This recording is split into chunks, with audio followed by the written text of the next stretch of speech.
very few cars in the world that families would describe with the word love, but this is one of them, the very new 2024 Toyota Land Cruiser. And Allison, you drove a Land Cruiser. I did, yeah. The Land Cruiser holds a very special place in my heart because we have 2 little kids and we drove them around in a 2000 Land Cruiser for several years. And it's the car that we brought our kids home from the hospital in. It's the one that got us through all the crazy snowstorms in Utah.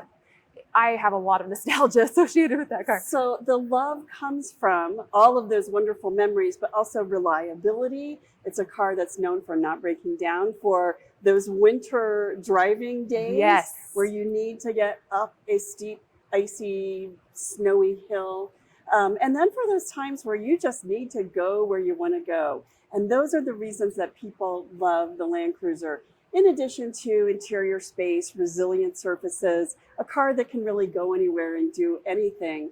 And how did you feel when Toyota said in 2020 that they were not going to build the Land Cruiser anymore?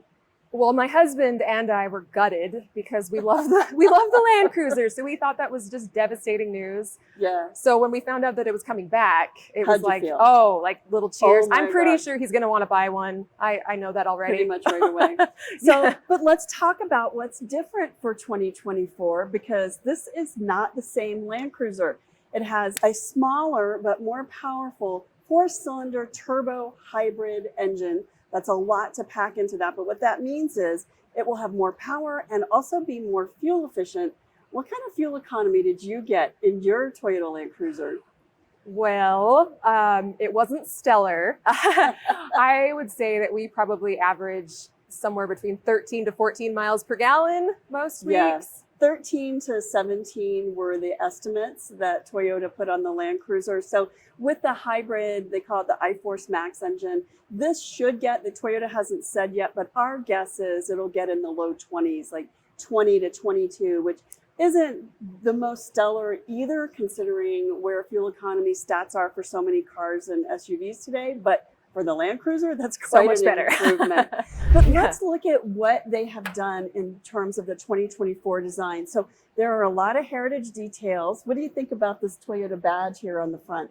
I love that. I'm a personal fan of the Toyota Heritage badge because we also used to own a Toyota 4Runner, a TRD Pro version that came with that. And I just think that looks really cool. I prefer that from the emblem on the front. And then these rectangular headlights, and this very bold sort of flat front shape to the front of the Land Cruiser. And the entire shape of this car, come with me, I want to show you. Let's look at the side of the Land Cruiser. This actually is a heritage shape as well. It has this flat top, and this particular model has roof rails, and it has these running boards that are fixed, so or rocker panels, however you want to call it. I guess those are for letting short people get up into the cab pretty easily.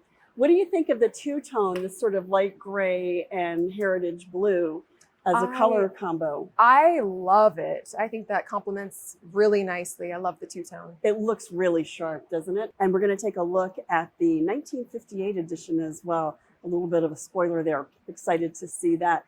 But why don't we hop into the driver's seat? Allison, show us what's new for 2024 in the Toyota Land Cruiser. The rear end of the Land Cruiser is delightfully large and square. This is a tall girl, so getting up here is going to be a little bit of a challenge. It's nice that we have those running boards on the side. Some interesting things to note, the Land Cruiser badge is here, Toyota spelled out across the back here, and here's our iForce Max identifier that shows the engine that it's in this car. I'll show you one of my favorite little details. Allison, how much do you love this? So you just push that button, and there's the window, and you can close you have to close this in order to open the car, which I'm in the lift gate. Did yours have a lift gate that opened up, or did it open out? No, we had to open it. You had the one that opened out. So this one opens up, which is nice. But what's missing back here? Oh, there's no third row. There's no third row. Yours had a third row. It did, yeah. The seats folded up and down. So it was small, yes, but it was convenient. there's not a third row in the 2024 Land Cruiser. I will say I'm a little disappointed. The Lexus GX does have a third row, not in all models, but some of them will have a third row. Hopefully Toyota will add that. This looks like a very elevated floor, and I don't know if that's because this is a pre-production model. There's a little storage under there, and it looks like there might be storage under here. I'm not going to pull it apart because I'm not sure I'm supposed to. But I will also say this is a very high cargo floor. So sliding in for tailgating, not so not easy, especially so easy in a dress. So we're just going to sit I'll let you do demurely it. right here, but it's still a very large space. So let me ask you this: did yours have, when you had your Land Cruiser, did it have one of these? No, And no, I don't think it did. yeah, a household outlet that's also a 2400 watt inverter. So if you need to plug in an air compressor or a hair dryer, a flat iron for those days when you take your little girls to recital and there's not enough plugs in the bathroom, you can run out to your Land Cruiser and pop in the hair dryer or the straight iron and get the hair done. And I don't know about you, but done that. I have not done that, but now I want to. I know. Well, you know, when recital is only minutes away and you're not ready, you're grateful for things like that. And then you can also put these seats down. And to fold the seats flat, all you do is pull this lever on the side and wow, normally the seats only do this when there's a third row.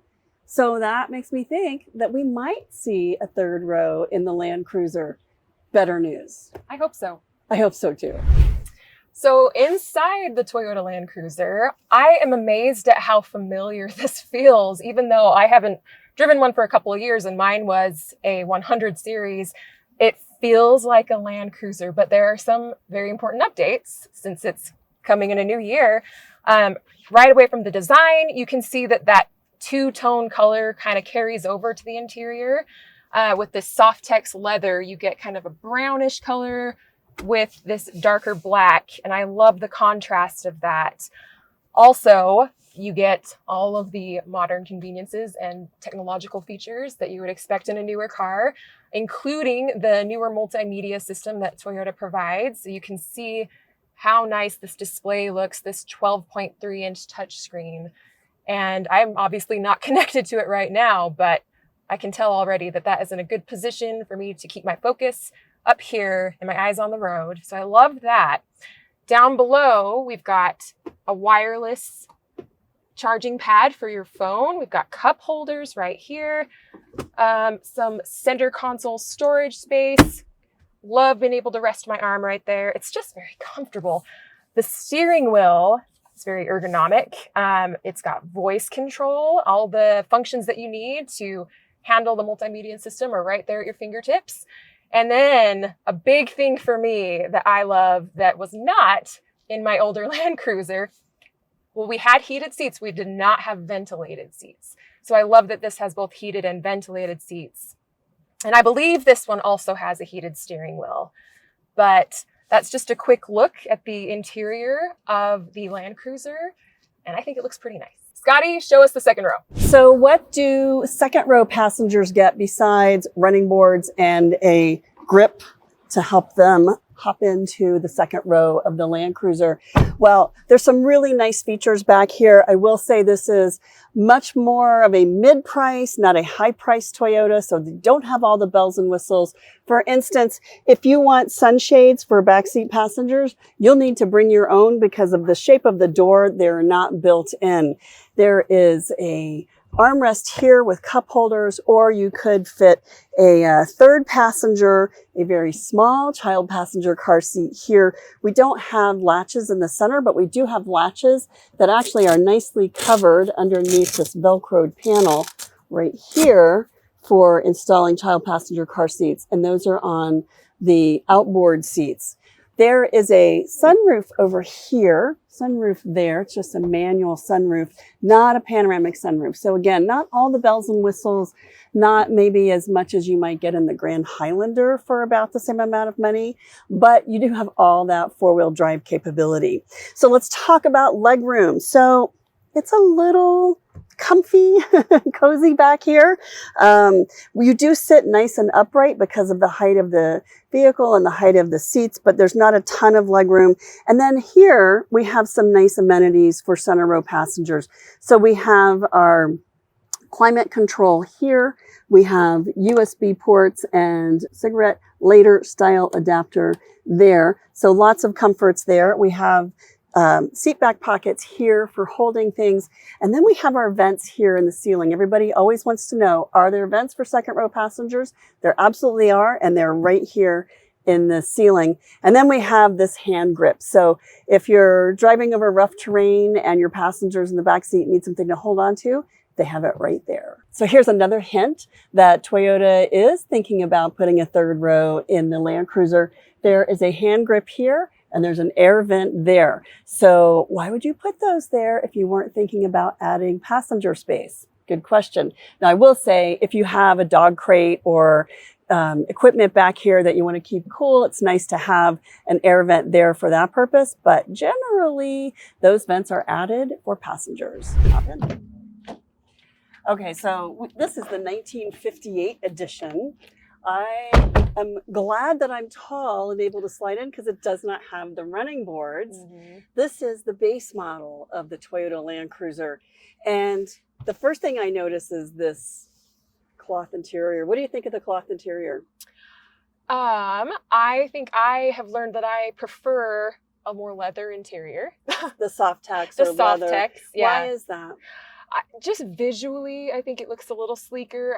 I think you can tell that these seats are maybe designed to have a little more like wear and tear on them. Like it's for the people that are taking this off the road and are maybe going to be a little more rugged, would be my guess. Right. I think it strikes me as a purist vehicle. So it's for the person who really wants to off-road and wants to be a little more adhered to the seats and doesn't want to slide around. Go. I know with kids and a dog, cloth seats to me are just like another level of hell. That's so true. I can't do it. But there's some other things that are interesting about this.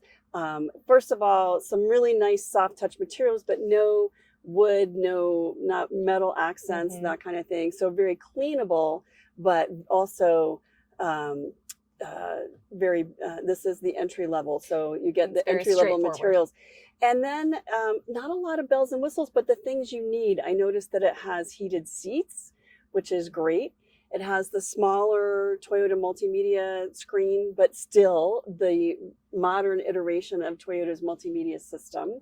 And it has four-wheel drive, right? So we still have the locking differential, which is standard.